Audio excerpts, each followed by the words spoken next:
A large number of Muslims, if this question was posed to them, they would give the wrong answer that goes against what the Quran established and what the Prophet brought, sallallahu alaihi wasallam. And they would say that Allah is everywhere. And what they mean by that, Allah is really everywhere, and not explaining it. Allah is here with us, and so forth and so on. And that's the wrong answer. In the Quran, there are 7 ayat, 7, showing that it's been repeated so many times.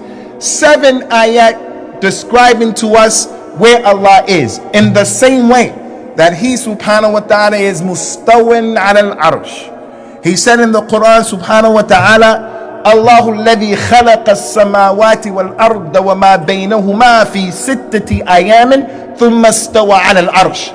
It is Allah, your Lord, Allah is the one who created the heavens, and He created the earth, and then He went above His throne. Another way, another tariqah that we know that Allah Azza wa Jal is above His throne is the word in Arabic, which is al-fawqiyah. That ayat of the Quran and ahadith, many, they describe that that Allah Azza wa Jal is above. Ayat, He said about Himself, وَهُوَ الْقَاهِرُ فَوْقَ عِبَادِي. Allah is Al-Qahir, you're Abdul Qahir, I'm Abdul Qahir. From His names is, He is Al-Qahir, the one who is mighty. He is dominant. He said that He is Al-Qahir, and He is above His creation. He's above His servants. In addition to that, there are many ayat and ahadith, Quranic ayat, that describe the su'ud, that the things go up to Allah.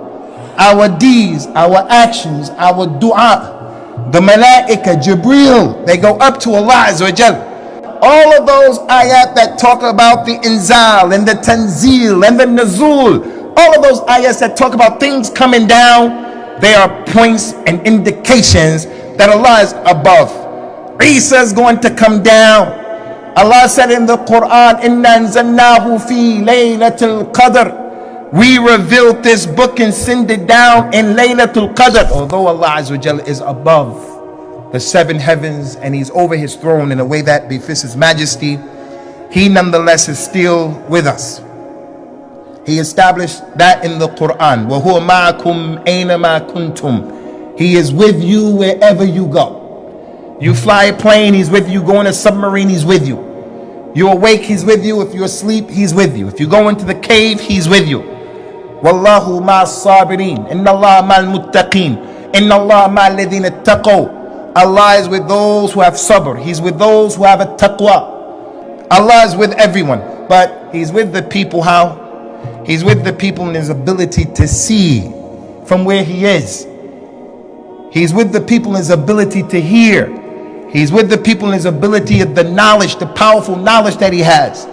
As for me, I want to be on the way. I'm speaking of what you should say. I want to be on the way of the people of Ahlul Hadith, starting off with the companions of the Prophet sallallahu alaihi wasallam. He asked the little girl sallallahu alaihi wasallam, hey little girl, where is Allah? The little girl said, over the heavens.